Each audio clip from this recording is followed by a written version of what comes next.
एक बेहोश आदमी बहुत तेजी से आसमान से नीचे गिर रहा है। वो अपना पैराशूट खोलने की कोशिश करता है पर पैराशूट नहीं खुल पाता, लेकिन जमीन पर गिरने से पहले वह जाग जाता है और सही समय पर पैराशूट खुलकर पेड़ों से टकराते हुए नीचे गिरता है। कुछ समय बाद जब उसे होश आया तो उसने देखा कि उसके आसपास घना जंगल है, पर अच्छी बात यह थी कि उसके पास हथियार और गन्स थे। दरअसल इसका नाम पीटर है और इससे पहले कि वह कुछ समझ पाता तभी एक और शख्स पेड़ों से टकराते हुए नीचे गिरा और उठते ही पीटर पर गन पॉइंट कर दिया। लेकिन पीटर ने उसे गन नीचे करने के लिए कहा कि इसी बीच एक और तीसरा आदमी वहां गिरता है और गिरते ही उसकी मौत हो जाती है। शायद लैंड होने से पहले वो अपना पैराशूट नहीं खोल पाया था। तभी अचानक उन पर कोई गोलियां चलाने लगता है। इस पर पीटर किसी तरह खुद को बचाते हुए उस आदमी को ढूंढ निकालता है। साथ ही उस पर गन पॉइंट करके कहा कि गोली चलाना बंद करो, हम तुम्हारे दुश्मन नहीं हैं। दरअसल इस शख्स का नाम रोड्रिगो है। रोड्रिगो रशियन आर्मी का कमांडर है। पीटर ने उससे पूछा कि तुम यहाँ कैसे पहुँचे। तब रोड्रिगो कहता है कि मैं जंग में था कि तभी अचानक एक तेज रोशनी हुई और जब मेरी आँख खुली तो मैं आसमान से नीचे गिर रहा था। इस पर जॉन कहता है कि ठीक इसी तरह मेरे साथ भी हुआ, मुझे भी प्लेन से नीचे फेंका गया। साथ ही जॉन मेक्सिको का सबसे बड़ा ड्रग माफिया है कि तभी पीटर ने देखा कि एक स्नाइपर लड़की उन पर गन ताने खड़ी है। दरअसल इस लड़की का नाम क्रिस्टीन है, जो कि एक जर्मन शूटर है और उसे भी प्लेन से इसी जंगल में फेंका गया था। क्रिस्टीन बताती है कि मैंने कुछ और लोगों को नीचे गिरते देखा, जिसके बाद ये चारों लोग पता लगाने के लिए उस तरफ जाते हैं कि तभी यहाँ एक और शख्स की एंट्री हुई जिसका नाम चेन है और वह दबे पांव उनका पीछा करता है। अब थोड़ा आगे चलने पर इन्हें दो और लोग मिलते हैं जो आपस में कुत्तों की तरफ फाइट कर रहे थे। इनमें से काले वाले का नाम मोम्बासा है, जबकि गोरे वाले का नाम ग्लेन है, जो इन्हें देखते ही फाइट करना बंद कर देते हैं। वो भी इसी तरह यहाँ पर आए थे। फिर कुछ कहा सुनी करने के बाद दोनों ही चुपचाप इनके साथ आ जाते हैं। कुछ आगे जाने पर इन्हें एक और शख्स मिलता है जो पेड़ों से उल्टा लटक रहा था। फिर पीटर गोली चलाकर उसे नीचे उतारता है और पूछता है कि तुम कौन हो। इस पर वो कहता है कि मेरा नाम स्टीवन है और मैं एक डॉक्टर हूँ। उसने आगे कहा कि मैं अपने क्लिनिक जा रहा था, लेकिन अचानक कोई रोशनी हुई और मैं यहाँ आ गया। किसी को कुछ समझ नहीं आ रहा था कि वो यहाँ कैसे आए या फिर उन्हें कौन लाया। फिर ये सभी लोग साथ में आगे बढ़ते हैं और देखते हैं कि चैन किसी अजीब सी दिखने वाली चीज के सामने खड़ा है, जो दिखने में एक तरह का बड़ा हथियार लग रहा था। फिर पीटर जब उसके पास गया तो वहाँ बहुत सारी हड्डियाँ पड़ी थी, जिन्हें देखकर सभी लोग अपनी अपनी अटकलें लगाते हैं कि आखिर वो लोग यहाँ क्यों हैं और किस लिए हैं। साथ ही इन लोगों को यहाँ लाने वाला कौन है, जबकि इनमें से कोई एक दूसरे को नहीं जानता, ना ही कभी मिले थे। और यहाँ जितने भी लोग थे सब अलग अलग कंट्री से बिलोंग करते थे। तब पीटर का कहना है कि अगर हमें इस जंगल से निकलना है तो किसी ऊंची जगह पर जाकर जंगल की लोकेशन और इसके एरिया का आकलन करना होगा, जिससे शायद हमें बाहर जाने का कोई रास्ता मिल जाए। जिसके बाद यह सभी 8 लोग किसी सुरक्षित जगह की तलाश में आगे बढ़ते हैं। तभी रोड्रिगो खास किस्म का एक अजीब पौधा देखता है। तब वो उसे छूने ही वाला था कि तभी स्टीवन उसे रोककर कहता है कि यह पौधा बहुत जहरीला है, इससे तुम दूर ही रहो, क्योंकि इसकी एक खरोच भी आदमी को अपाहिज बना सकती है। तब रोड्रिगो डर के मारे दूर हट गया। अब कई घंटों तक चलने के बाद वे लोग एक सूखे झरने के पास पहुंच गए। तब क्रिस्टीन ने यहाँ कुछ देर रुककर आराम करने के लिए कहा।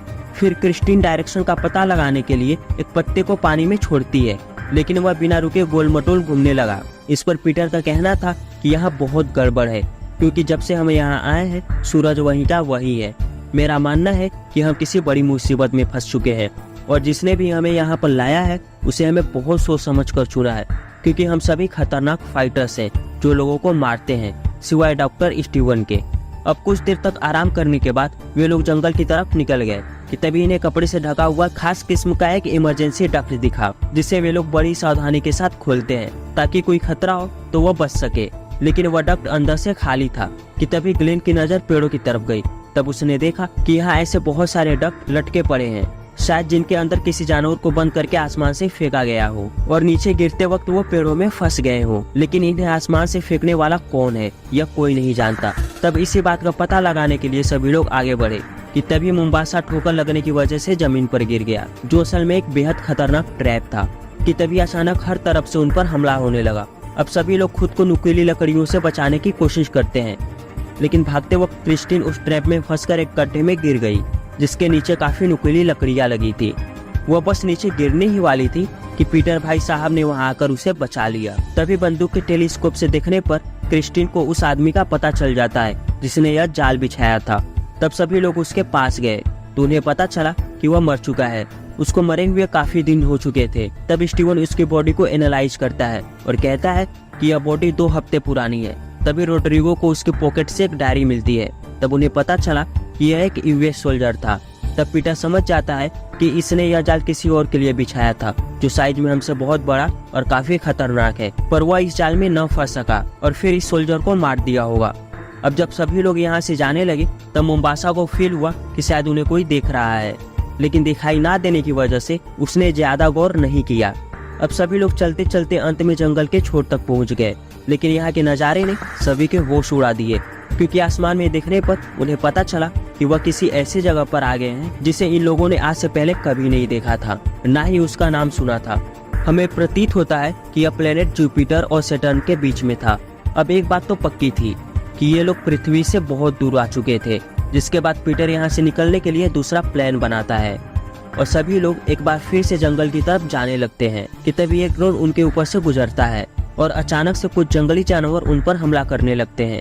ये लोग भी काफी गोलियां चलाते हैं और कई सारे जानवरों को मार डालते हैं। वहीं ग्लेन उनसे बचकर भागने की कोशिश करता है, क्योंकि उसके पास गन नहीं थी, क्योंकि वो मेक्सिको के किसी जेल से यहाँ आया था। लेकिन मुम्बासा वहां आकर उसकी जान बचा लेता है। इधर क्रिस्टिन की गन में सिर्फ एक ही गोली बची थी, इसलिए वह खुद की जान लेने की कोशिश करती है, लेकिन अचानक एक सीटी बजी और सभी जानवर यहाँ से निकल लिए। अब पीटर को समझ आ चुका था कि इस जंगल में कोई तो है जो उनको मारना चाहता है, इसलिए उसने इन खतरनाक भेड़ियों को भेजा ताकि वे उनका शिकार कर सके। तभी मुम्बासा नोटिस करता है कि उनका एक साथी गायब है। तभी अचानक उन्हें जॉन की आवाज सुनाई देती है, जो बचने के लिए चिल्ला रहा था। पास जाकर देखने पर पता चला कि वह घायल है। तब क्रिस्टीन उसकी मदद करने के लिए आगे बढ़ने लगी, लेकिन पीटर ने उसे रोक लिया, क्योंकि उसे शक था कि शायद हमें फंसाने के लिए यह कोई ट्रैप हो सकता है, क्योंकि जॉन बस लगातार चिल्लाया जा रहा था और हिल डुल भी नहीं रहा था। तब पीटर एक पत्थर उठाकर जॉन की तरफ फेंकता है। पता चला कि उसका शक सही था, भेड़ियों के काटने के चलते वो एक ज़ॉम्बी में बदल गया था। इसलिए सभी लोग फैसला करते हैं कि हमें जॉन को यहीं छोड़कर आगे बढ़ना होगा, नहीं तो उसे बचाने के चक्कर में शायद हम लोग मारे जाएं। लेकिन क्रिस्टीन उसे ऐसे दर्द में छोड़कर जाना नहीं चाहती थी, इसलिए वह जॉन को शूट कर देती है। तभी हम देखते हैं कि कोई तो है जो छिपकर उन पर नजर रख रहा था। वही पीटर को लगता है कि अगर हम सिचुएशन से भागे तो मारे जाएंगे, इसलिए बेहतर होगा कि हम उस चीज को ढूंढकर खत्म कर दे जो हमसे ये खेल खेल रहा है। इसलिए वह उन भेड़ियों के फुटप्रिंट्स को फॉलो करते हुए आगे बढ़ा। कुछ ही समय बाद ये लोग एक कैंप साइट पर पहुंच गए। यहाँ पहुंचकर उन्होंने देखा कि कुछ लाशें पेड़ से उल्टी लटकी हुई हैं, जिनके शरीर से खाल तक खींच ली गई है और चारों तरफ हड्डियों का ढेर लगा था। यानी कि इस प्लेनेट पर इंसान ही नहीं बल्कि जानवर और अन्य जीवों का भी शिकार किया गया था। तभी ये लोग अपने सामने एक बड़े से प्रेडेटर को देखते हैं जो पेड़ से बंधा हुआ था। दर्शक होने के नाते मुझे खुद समझ नहीं आ रहा था कि प्रेडेटर को किसने बांध कर रखा है, जो खुद एक खतरनाक शिकारी है, पर हमें इस रहस्य का पता मूवी के एंड में चलता है। अब रोड्रिगो जैसे ही चेक करने के लिए उसके पास गया, जैसे ही वो उसे टच करने वाला था कि तभी वह प्रेडेटर जाग जाता है और बुरी तरह चिल्लाने लगता है। जिसके बाद क्रिस्टी सभी को यहाँ से भागने को कहती है कि तभी मुम्बासा पर किसी अदृश्य चीज ने हमला किया, जिससे उसके मौके पर ही मौत हो गई। वही पीटर को कुछ अजीब सी आकृति दिखाई दी, इसलिए वह उन पर गोलियां चलाने लगा। साथ ही सभी को यहाँ से भागने के लिए कहा, जिसके बाद सभी लोग अपनी जान बचाकर यहाँ से भागने लगे, क्योंकि इन एलियंस के एडवांस हथियारों का सामना कर पाना बहुत मुश्किल था। एलियंस से बचकर भागते वक्त सभी लोग पहाड़ी से लुढ़कते हुए एक झरने में जाकर गिरते हैं और तैरते हुए किसी सेफ जगह की तरफ बढ़ने लगे। लेकिन तभी एक ड्रोन उड़ता हुआ उनके ऊपर से गुजरा और उनकी लोकेशन के बारे में पता करके वापस कैंप की तरफ लौट गया। यहाँ हमें पता चलता है कि यहाँ एक नहीं बल्कि 3 शिकारी प्रेडिटर्स हैं। अब इन लोगों को कुछ समझ नहीं आ रहा था, इसलिए ये लोग झरने के पास गुफा में छिप गए। अब पीटर उन प्रेडिटर्स के बारे में जान चुका था, इसलिए वह सभी को उसका साथ देने के लिए कहता है, जिसके बाद वे लोग फिर से जंगल में जाकर छिप जाते हैं। तभी क्रिस्टीन टेलीस्कोप की मदद से उनमें से एक प्रेडिटर को देख लेती है, जिसके बाद यह लोग स्टीवन को कन्विंस करके उसे चारा बनाकर उस प्रेडेटर के सामने भेज देते हैं। और जैसे ही प्रेडेटर उसका पीछा करता है, क्रिस्टीन उसे शूट कर देती है। तब पास जाकर देखने पर पता चला कि यह कोई प्रेडेटर नहीं था, बल्कि उनकी ही तरह आसमान से फेंका हुआ एक क्रिएचर था। कि तभी क्रिस्टीन देखती है कि उसका निशाना तो चूक गया था, फिर गोली किसने चलाई। तब पीटर कहता है कि ये एक ट्रैप है जिसमें उन लोगों को फंसाया गया है। चारा स्टीवन नहीं बल्कि ये क्रिएचर था जिसने हमें उस प्रीडेटर के सामने ला दिया है कि तभी अचानक पीटर के पीछे एक अदृश्य प्रीडेटर प्रकट होता है जिसने उस क्रिएचर को मारा था।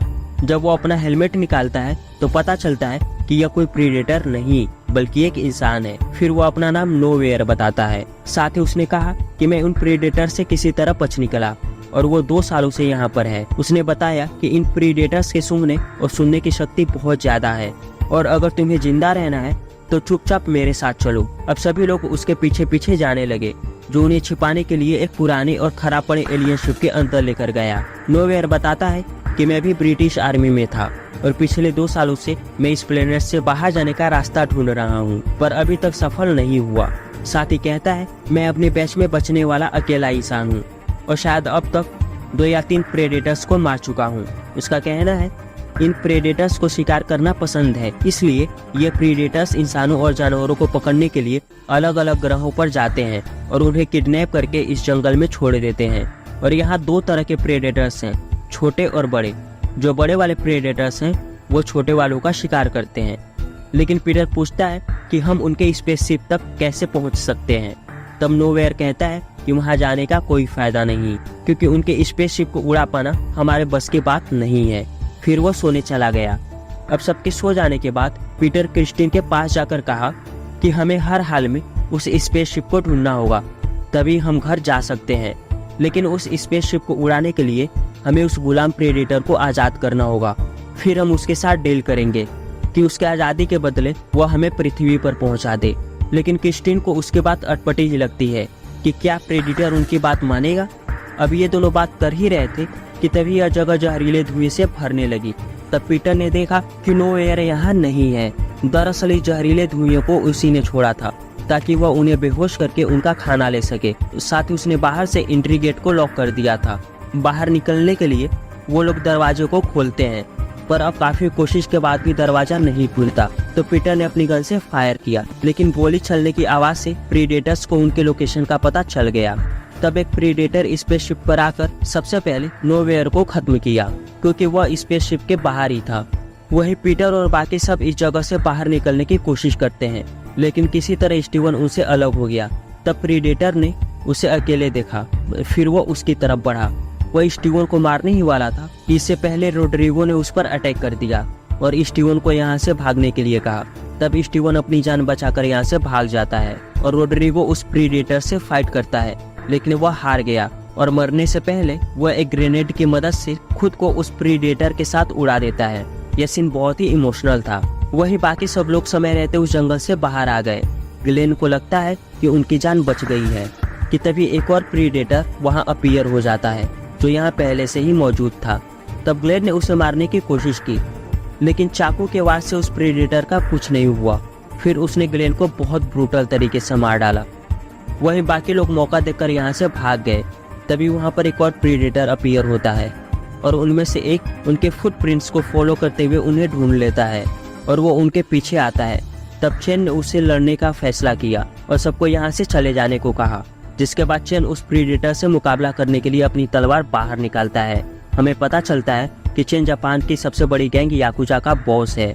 फिर चेन और उस प्रीडेटर के बीच में हेड टू हेड फाइट होती है। चेन बहुत ही खतरनाक तलवारबाज था। वो प्रीडेटर को अच्छा टक्कर देता है पर प्रीडेटर उस पर भारी पड़ता है लेकिन वो अपनी जान की परवाह ना करते हुए उस प्रीडेटर को मारने में कामयाब हो गया। लेकिन लड़ाई में वो खुद भी मारा जाता है क्योंकि वह खुद भी बहुत घायल हो गया था। अब 3 में से 2 प्रीडेटर्स मारे जा चुके थे और सिर्फ एक ही बचा था जिसको ग्लेन ने थोड़ा बहुत घायल भी कर दिया था। इधर हम पीटर, क्रिस्टीन और स्टीवन को देखते हैं जो अपनी जान बचाकर भाग रहे थे। तभी स्टीवन का पैर एक ट्रैप में फंस गया जिससे उसका शरीर पैरालाइज हो गया। पीटर क्रिस्टीन से कहता है कि हमें स्टीवन को छोड़कर जाना पड़ेगा क्योंकि वह अब चल नहीं सकता। लेकिन क्रिस्टीन उसे बचाने के लिए उसके साथ रहना चाहती थी और वह उसे छोड़कर जाने से मना कर देती है। इसलिए पीटर उन्हें छोड़कर आगे बढ़ गया और उस एलियन के पास गया जिसे प्रीडेटर्स ने बंदी बना रखा था। पीटर उसे कहता है कि मैं तुम्हें आज़ाद कर दूंगा लेकिन इसके बदले तुम्हें मुझे धरती पर भेजना होगा। यह एलियन इंसानों की भाषा समझ सकता था इसलिए वह पीटर के साथ सौदा कर लेता है। फिर पीटर ने उसके हाथ पैर खोल दिए लेकिन वह प्रीडेटर उसके गले को पकड़ लिया। फिर बाद में कुछ सोचकर छोड़ दिया। फिर उसने स्पेसशिप को ऑन करके उसमें पृथ्वी की लोकेशन सेट कर दी।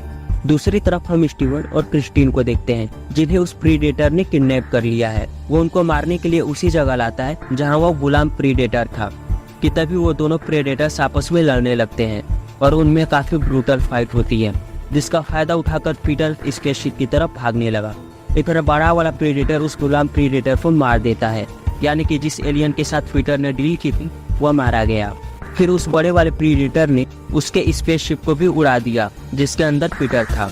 अगले सीन में हम क्रिस्टीन और स्टीवन को देख पाते हैं, जो एक गड्ढे के अंदर फंसे हुए थे। हालांकि अब स्टीवन के शरीर से पैरालाइज का असर खत्म हो चुका है। तब स्टीवन अपना असली रंग दिखाना शुरू करता है। वो कोई अच्छा इंसान नहीं बल्कि एक इविल डॉक्टर था, जो मरीजों के बॉडी पार्ट्स स्मगल किया करता था। फिर उसने एक जहरीले चाकू से क्रिस्टीन के बॉडी में कट लगा दिया, जिससे क्रिस्टीन की बॉडी भी पैरालाइज होने लगी। यह हमें पता चला कि स्टीवन इसी प्लेनेट पर रहना चाहता है और प्रीडेटर्स को अपना गुलाम बनाकर लोगों की हत्याएं करवाना चाहता था। फिर वह क्रिस्टीन को मारने जाता है, लेकिन इससे पहले कि वह क्रिस्टीन को मार पाता, जो दरअसल उस स्पेसशिप पर गया ही नहीं था। पीटर को देखते ही स्टीवन रुक गया और पहले की तरह ही शरीफ होने का एक्टिंग करने लगा। फिर पीटर ने उन दोनों को गड्ढे से बाहर निकाला। हालांकि जहर के असर से क्रिस्टीन कुछ नहीं बोल पाती, इसलिए स्टीवन पीटर से झूठ बोलकर पीछे से उसे मारने की कोशिश करता है, लेकिन पीटर उसके इरादों को समझ गया और इसलिए उसने स्टीवन को मार दिया। फिर पीटर उस एलियन को फंसाने के लिए एक जाल बिछाता है। अब जब वह प्रीडेटर उनको ढूंढते हुए वहां आता है तो समझ जाता है कि यह एक ट्रैप है कि तभी वहाँ एक बड़ा धमाका होता है, जिससे वह प्रीडेटर दूर जाकर गिरता है। वही पीटर अपने शरीर पर मिट्टी का लेप लगाकर उस प्रीडेटर से फाइट करता है ताकि वह उसकी बॉडी की स्मेल को सूंघ ना पाए। फिर भी उस प्रीडेटर ने उस पर अटैक किया और पीटर को बहुत मारा और अंत में उसने पीटर को मारने के लिए अपना वेपन निकाला कि तभी क्रिस्टीन किसी तरह अपनी गन से उसे शूट कर देती है, जिससे वह गिर जाता है। और तब पीटर ने उस प्रीडेटर का सर धड़ से अलग कर दिया और इस तरह ये तीनों एलियंस मारे जाते हैं। फिर पीटर क्रिस्टीन के पास जाता है और दोनों आराम करते हैं। कुछ देर बाद जब सुबह होती है तो दोनों आसमान की तरफ देखते हैं, जहां आसमान में उन्हें कई सारे पैराशूट नजर आते हैं, यानी कि मौत का खेल एक बार फिर से शुरू हो चुका है।